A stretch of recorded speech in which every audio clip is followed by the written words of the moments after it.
Hey guys, it's me, and today I am here with a new installment of spooky stories in makeup.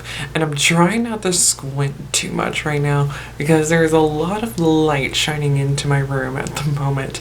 But I need to film this video now because this video has to go up tomorrow. Yeah, I had a very busy weekend. If you saw Saturday's video, you guys know that I went to Pride. I'll probably talk about that in a future video. Today, we're doing spooky stories and makeup because it's Tuesday. Now, I don't think I'll keep these videos going up on Tuesdays after the month of October. If I keep up with doing this series, I'll probably change the day that I post these videos. I'm only doing them on Tuesdays because Halloween falls on a Tuesday this year, which I don't even know what I'm doing for Halloween. I'm probably just gonna run away from home and just hide away somewhere so that way I don't have to deal with trick-or-treaters.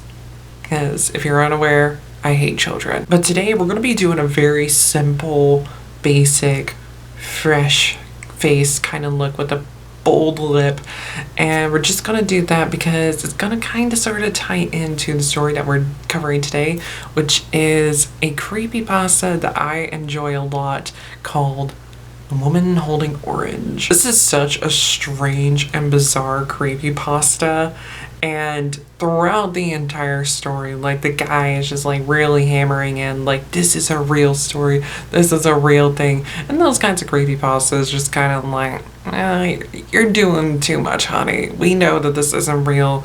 You don't have to tell us that it's real. But I do really like the story. I think the storytelling is really good and it's very creepy. It's also not a long story, so we're not gonna have to deal with like any like filler imagery and whatnot like we had to do with last week's video when I covered the deepest part of the ocean is not empty. So yeah, this is a rather short story. Also, I forgot to mention this in last week's video, but all products that I'm going to be using on my face will be listed down in the description box below if you are curious as to what all it is that I'm wearing today. But before we dive on into this video, if you guys are new here to my channel, don't forget to hit subscribe, and also while you're down there, definitely give this video a thumbs up because that'll help me out a lot. All my links are down in the description box below, which are the links to my Twitter, Instagram, and my music channel, so definitely check me out on those places if you are interested.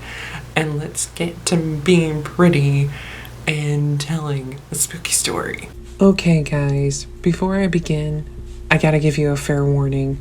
This story is absolutely true, unfortunately. It is also very long. It goes back to my childhood, but it wasn't as terrifying until very recently. I asked for your help in explaining this fucking horrifying thing. I like to think I am a very rational person, and I haven't been able to explain these occurrences in any natural way. Since my mom got a new job, she started making new friends. It is common in our country that friends come to each other's houses for a cup of coffee, cake, gossip, and whatnot. A few weeks into her new job, my mom made friends with this woman, Rose. She would come maybe twice a week and they'd sit around the coffee table on our balcony and just talk. One day when I was 17, I was at the balcony with them. I'm not sure why I was there, but knowing me, I probably ran out of internet hours. Back in the day, we bought internet monthly per hour in my country. So we're sitting there, they're gossiping about who knows what, and my mom gets up to go get some cake she baked recently. I remained sitting at the table with Rose, and that's when my life changed forever. Rose was a good-looking woman. She was about 5'6", skinny, long black hair, pearly white teeth, attractive woman overall. So anyways, I'm sitting there with her, and she turns to me. She has this creepy grin on her face. Bright red lipstick with bright white teeth underneath are just making it look more scary. Her head is moving slowly, almost as if she became a puppet. She says something in the lowest tone possible, certainly not loud enough for me to understand. Excuse me? I say, still not being scared, just being weirded out. You ready to go now? She said this in the voice of a child, I kid you not, like maybe an 8-year-old girl. Grin is still there. She mustered those words through her teeth, never opening the jaw. What? I ask, starting to get scared. You ready? The same thing again. Only this time, she pulls out an orange out of her purse. That's it. She just took the orange out and held it there. Didn't offer it, didn't eat it herself, just held the fucking thing. Thankfully, my mom came with the cake, rose almost as if someone pushed a button on a remote control, switched back to her normal self, putting the orange back into her purse without my mom noticing. I left the balcony creeped out, but I was 17, so I brushed it off quickly. That night, I had trouble sleeping. My room is on the first floor, my window is at maybe 5 foot height, so I kept on looking at it and praying not to see some scary monster. I would turn in my bed constantly and look at the window maybe every 5 minutes. It was getting late and I started to doze off, but decided to look into the window one last time. And there she fucking was, standing in the fucking window, Rose, just standing, looking directly at me with the same grin on her face. Lipstick was red as ever, and teeth were whiter than ever. I was paralyzed with fear. I often imagine what I'd do in situations like these, and I always had an escape plan for any hypothetical I threw at myself. But now, when this friend of my mother's was staring at me through my window at 4 a.m., just smiling, I was motionless. My mouth got dry. I got goosebumps, have them now as I type this, and I swear it became freezing in my room, probably just the way the body reacts to shock. I finally gathered the courage to get up. I started walking towards the door. Her head was turning with me, slowly, with the grin still there. Again, it was as if she were a puppet. I wanted to scream for my parents, but knowing how tense they are, I decided not to cause panic just yet. There had to be some rational explanation, right? For fuck knows what reason, I decided to walk to the window and ask her what the fuck her problem was. I made 2 steps towards it and froze. I froze because she moved. You know what her movement was?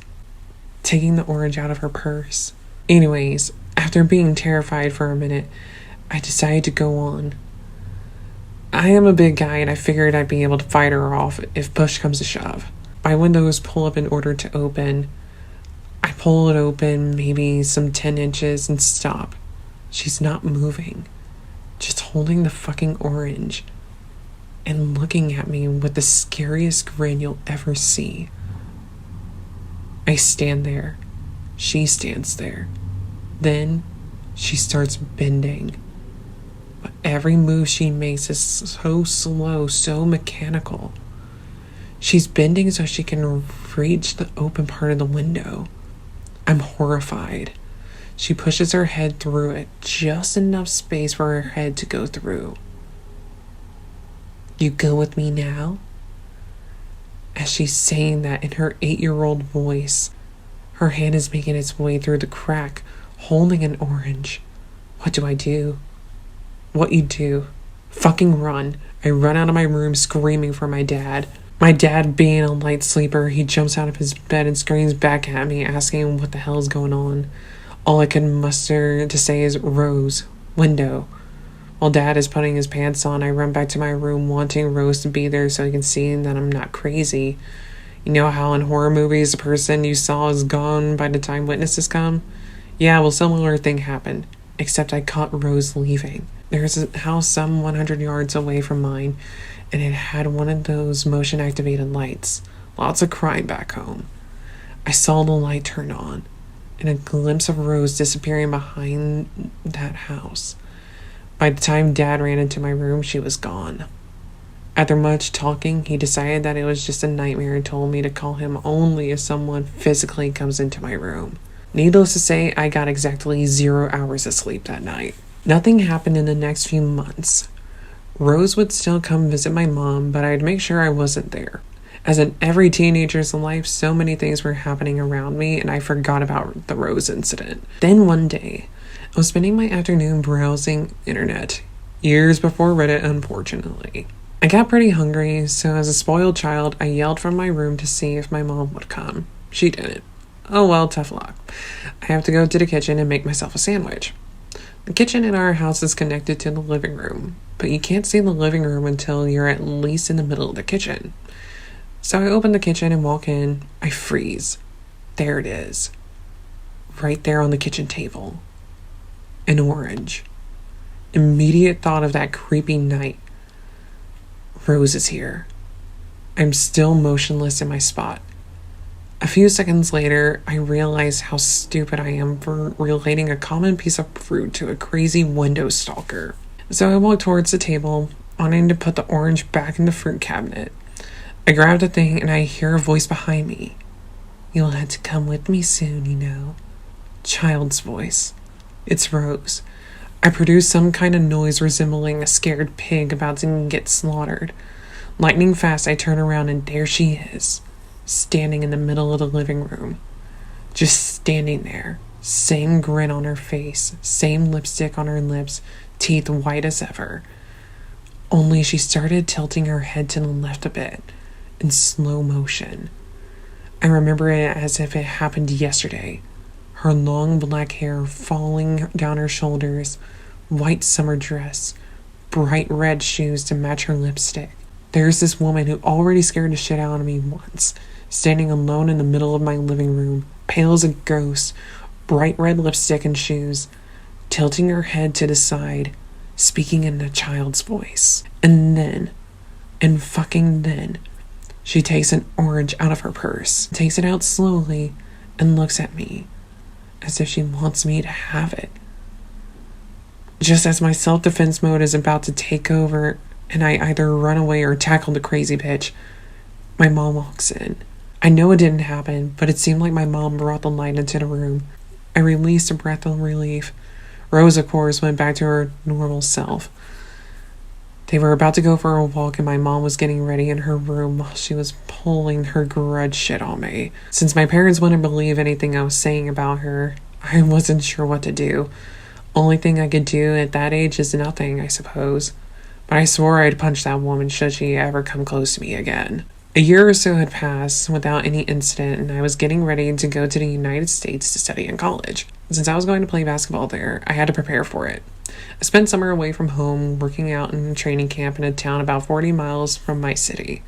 During the last night of the camp, the last incident happened. My roommate had left the camp the day before, and I had the room to myself. I was very excited about going to America in a few days and had trouble sleeping. My room had a beautiful balcony. I was on the 3rd floor of a hotel. Since it was warm, I decided to sit in the chair on the balcony for a while. I walked out, sat down, and immediately regretted it. It is really time to come now.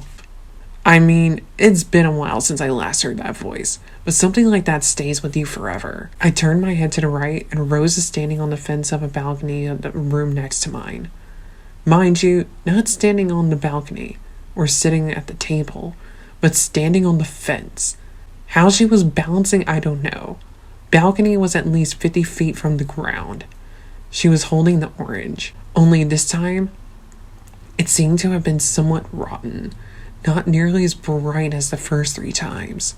I was scared that she would attempt to jump over to my balcony, as there were only a few feet distance between them. I was also scared she'd die in an attempt to do so and I'd be blamed somehow. I had no idea what the fuck was going on. It is really time, you know, she said in that childlike voice, never opening her jaw, her teeth forever clenched together, and lipstick the color of fresh blood. She seemed even paler this time, and her head was tilted to the left even more. What the fuck do you want from me? I screamed in desperation, angry that this woman is causing me so much distress, but also hoping that someone would hear me and come witness this crazy bitch's harassment. I only want you to go where you belong. She said that, and again, never opened her teeth. She only sprang her hand more towards me, and offering me that semi-rotten orange. Fuck you, you crazy bitch. I opened the door of my room, and as I was walking in, I heard, "You will come." I slammed the door, deciding this woman was schizophrenic. I would have probably flipped out more, but I was leaving the continent in a few days, at which point I was safe.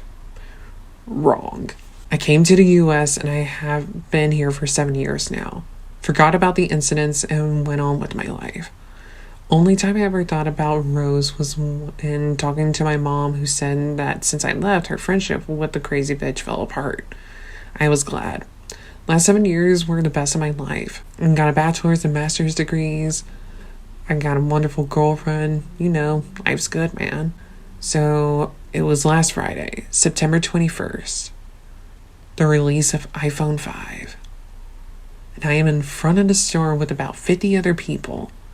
I am maybe 15th in line. It's raining, it's cold. I've been there for about 4 hours now. Doors finally open. We start moving in slowly. I look across the street and instantly stop. People run into my back and I can hear complaining, but it's all bouncing off of me. Across the street, I see a woman in a white dress, head tilted, holding something orange-ish.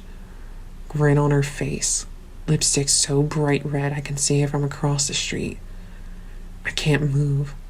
Someone from far in the back pushes, causing me to fall. While I gather myself, I see the woman disappearing behind the corner. I remain sitting on the ground. It was Rose. It was her, I swear. I sit there for a few minutes, get myself together, and walk in the store. No phones left. I decide to walk across the street, and there it was. At the place where she was standing now only sits a mushed, terribly rotten orange. That's it. Just a rotten orange. I started crying. All memories came back. I thought my whole life would constitute of being stalked by some maniac. And how did she find me anyways? I spent the next few hours in a nearby coffee shop drinking tea and reasoning how this could be logically possible. Did she stalk my Facebook? My friends? Did she travel here to harm me? What the fuck is her deal? Answering no questions I asked myself, I went home deciding to keep it all to myself. My girlfriend noticed something was wrong with me for the next few days, but didn't push it. I figured it was all a fluke, my mind playing tricks on me because I was up all night before that morning. Plus it was raining. How could I see that well? And that orange, well, that was just a coincidence. I convinced myself that I was just making it all up. So today, a letter came. I get a lot of mail, so it's not that out of the ordinary. But there was this envelope with no return address. I opened it and was immediately shocked. I was holding a Polaroid picture. In it, there was me, standing in line in front of the store last Friday. Only the picture was taken by a person behind me. It was taken at the moment I was looking across the street. I can tell because I could see the horror in my face. On the back of the photo, there were a few words written in black pen. You come with me, now. I dropped the picture and started crying like a baby, like really crying my ass off. My girlfriend found me in our room, curled up on the bed, still crying. She was terrified that maybe someone close to us had died, as she's never seen me let a single tear before. I had to tell her. I started telling her the story, leaving most details out so I can get to the point quicker. As I was talking, she was getting more and more pale. She never said a word. I finished the story and she was pale as a ghost, not moving. Then she asked a fucking question that honestly caused me to almost faint. She said, this woman, did she happen to, hold an orange? I froze. She started crying like I've never seen her cry before. We had a long talk that night, and her story would require another wall of text. Currently, we are both scared as fuck, not knowing what to do next. Police is an option, but what do we tell them? I don't know, man. I am fucking scared for mine and her well-being. Help me. So again, I know went very soft and simple with this look, but I kind of wanted to channel Rose a little bit with the bright red lip. But yeah, just went for a very soft, everyday face and eye with a bold lip, as I can only assume that she would go for, and I already got red on my teeth. There we go. Let's hope it stays that way. But did you guys enjoy the story? I know it's like very cheesy and just a bit out there, and Homeboy is desperately trying to make this seem like a real legit story, but I mean, it's obviously a creepypasta. And looking up this story, I even found out that apparently they either made a movie or they're in the process of making a movie based off of this story. So who knows, that might be a thing that exists. And I also know that there is a part 2 to this story where he tells the tellings of his girlfriend's experiences with dealing with Rose. So there's also that. But I hope you guys enjoyed this video, and until I see you guys in my next one, whenever that might be, goodbye.